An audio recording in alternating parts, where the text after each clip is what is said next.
അകലെ എന്ന ചിത്രത്തിലെ വളരെ മനോഹര ഗാനവുമായാണ് സനികക്കുട്ടി ഇന്ന് ടോപ്പ് സിംഗർ വേദിയിലെത്തിയത്.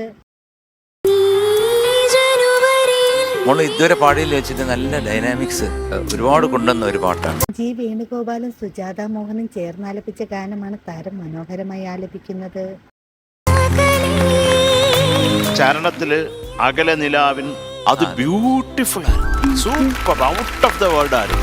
താരത്തിന്റെ മനോഹരാലാപനത്തിന് നല്ല അഭിപ്രായങ്ങളാണ് വിധികർത്താക്കൾ നൽകിയത്. താരത്തിന് ഈ ആലാപനത്തിന് 100-ൽ 100 മാർക്ക് കിട്ടട്ടെ എന്ന് നമുക്ക് ആശംസിക്കാം.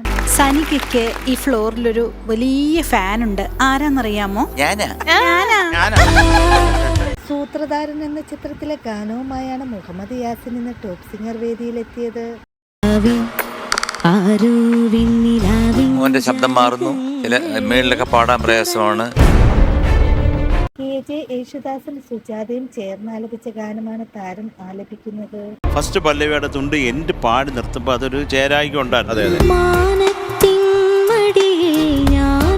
താരത്തിന് ഈ ആലാപനത്തിൽ വന്ന ചില തെറ്റുകൾ വിധികർത്താക്കൾ ചൂണ്ടിക്കാണിക്കുന്നുണ്ട്. താരത്തിന് ഈ ഗാനം നല്ലതുപോലെ ആലപിക്കാൻ കഴിയട്ടെ. ഹൈ പിച്ച് പോർഷൻസ് ഒക്കെ പാടാൻ ഭയങ്കരമായിട്ട് ബുദ്ധിമുട്ടുന്നുണ്ടായിരുന്നു. വളരെ മനോഹരമായ ഒരു ഗാനവുമായാണ് ഭദ്രക്കുട്ടി ഇന്ന് ടോപ്പ് സിംഗർ വേദിയിലെത്തിയത്. ഉഗ്രം പാട്ട്, അതിമനോഹരമായിട്ട് പാടി.